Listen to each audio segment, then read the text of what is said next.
Bentornati a Buongiorno Verona, siamo di nuovo in diretta per la nostra terza e ultima intervista di oggi dedicata al tema del giorno. Come avete già visto durante i primi due interventi di oggi, oggi si torna a parlare di RSA, di case di riposo e di un bilancio che abbiamo fatto prima con il direttore dell'ULSS, con il direttore dei servizi sociosanitari dell'ULSS 9, Raffaele Grottola, sul fronte dei contagi all'interno delle strutture, ma soprattutto anche sul fronte delle riaperture alle visite. Lo scorso 8 maggio, infatti, il governatore Zaia aveva dichiarato che avrebbe dato esecuzione immediata all'ordinanza del Ministero della Salute che concedeva le visite in sicurezza nelle case di riposo. A distanza di una decina di giorni, però, queste riaperture stanno facendo discutere, soprattutto perché in molte delle strutture non sono ancora avvenute queste visite, non sono state ancora aperte. A denunciare la situazione sono stati i sindacati dei pensionati del Veneto, indignati dai ritardi, che ora chiedono a gran voce un intervento da parte della Regione. E allora, per parlare di questo, siamo in collegamento con Vanna Giantin, segretaria del sindacato FNP CISL Veneto. Buongiorno Vanna. Buongiorno a voi. Allora, dunque, Vanna, ricapitolando, dopo l'ordinanza ministeriale il governatore Zaia aveva assicurato l'esecuzione immediata di questa ordinanza, eppure ancora oggi ci sono dei freni per queste visite nelle RSA. Insomma, cosa è successo?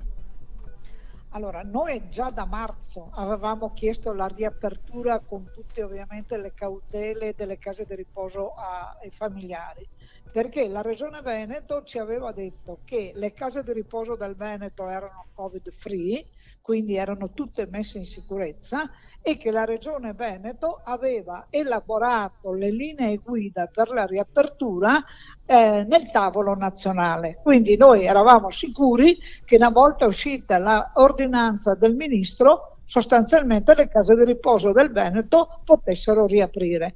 E invece non solo non è così, ma adesso addirittura si mette in discussione che ci sia la garanzia della sicurezza per poter riaprire. La Regione purtroppo tace, non ha dato le sue direttive, non ha dato nessun indirizzo, malgrado quello che aveva dichiarato il presidente Zaia. Certo. Ecco, tra l'altro so che appunto come sindacati voi stavate cercando anche di fare una conta delle RSA che avevano effettivamente aperto alle visite. Ecco, l'avete già fatta? Avete già qualche dato o siete ancora in fase di conteggio? Allora, i nostri territori si stanno muovendo, stanno prendendo i contatti con tutte le USL, con tutte le case di riposo, e noi contiamo che a breve avremo il conto. Ma il problema non è questo. Il problema è che c'è una direttiva del Ministero della Sanità che dice che le case di riposo devono essere riaperte. Ricordiamo che tutti gli esperti ci stanno dicendo che la non riapertura e non ammettere i familiari al contatto con gli ospiti sta determinando una pesante situazione di abbandono da parte degli ospiti. C'è il rischio che faccia più morti questa situazione di abbandono che quelli che ha fatto il Covid, perché le persone che adesso sanno che sono state vaccinate, che non c'è più il Covid che gira, si aspettano di poter riabbracciare il figlio, il nipote, eccetera. Quindi non riaprire con tutte le sicurezze è una crudeltà rispetto alle persone ricoverate. Ecco, e sempre su questo fronte, tra l'altro, sempre il sindacato, quindi sempre voi avevate riportato le parole del presidente di Uripa che parlava anche di un ulteriore problema, ossia quello degli operatori non vaccinati, che sarebbero circa il 20%. Ecco, questo è un problema reale oppure no, secondo lei?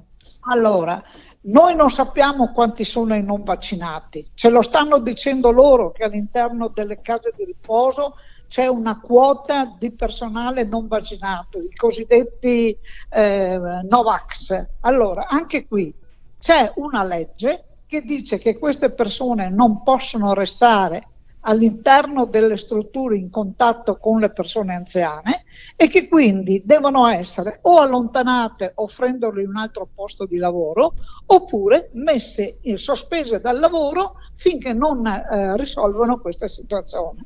Anche qui c'è un decreto legge, c'è una legge che dice alle case di riposo cosa devono fare.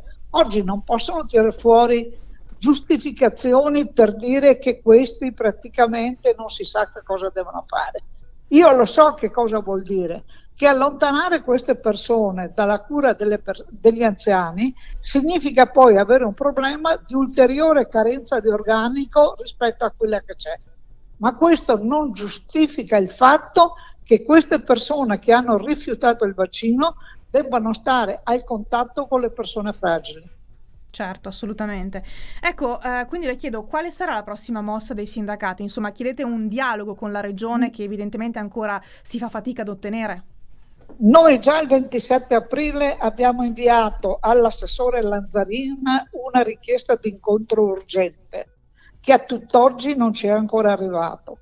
Credo che se non ci sarà qualche risposta nel giro rapido di qualche giorno, faremo un'altra cosa, faremo un intervento sui prefetti perché garantiscano la tutela delle persone che sono ricoverate nelle case di riposo.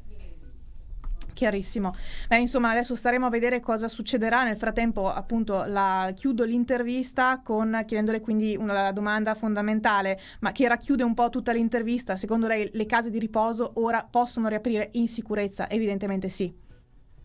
Ce lo dicono loro, ci stanno dicendo che tutte le persone sono vaccinate, che loro hanno curato tutti gli aspetti, quindi se non riaprono fanno alimentare sospetti che non vogliono i familiari dentro, non si sa per quale motivo, perché se è vero che tutti gli anziani sono vaccinati, se è vero che le case di riposo sono covid free, non si capisce perché non riaprono alle condizioni di sicurezza stabilite dal decreto Speranza. E questo è inaccettabile, ma è inaccettabile il fatto che la Regione non si faccia sentire e non dia immediatamente indirizzi di riapertura, perché vuol dire che chiaramente proprio che cosa succede in queste case di riposo non c'è nessun impegno da parte della Regione. È stata chiarissima, Vanna, anzi noi speriamo che la Regione colga questo invito al dialogo con i sindacati. Noi siamo pronti anche alla mobilitazione dei nostri associati per andarne fuori da questa storia. Quindi se non viene fuori in tempo rapido una linea chiara che valga per tutte le case di riposo, provvederemo a fare delle mobilitazioni pubbliche con i nostri iscritti. Chiarissimo. Bene, allora noi staremo a vedere, speriamo, ripeto, che la Regione colga diciamo l'invito al dialogo, che si faccia sentire in qualche modo. Noi nel frattempo vi facciamo l'in bocca al lupo per insomma per questa partita, perché chiaramente è molto molto importante. Vanna, noi la ringraziamo, grazie per essere stata con noi e alla prossima. Alla prossima, saluti ai vostri telespettatori. Grazie, benissimo, e allora anche noi vi salutiamo e vi diamo appuntamento allora domani dalle 12:15 in poi con un nuovo tema del giorno. Grazie per averci seguito e a tra poco.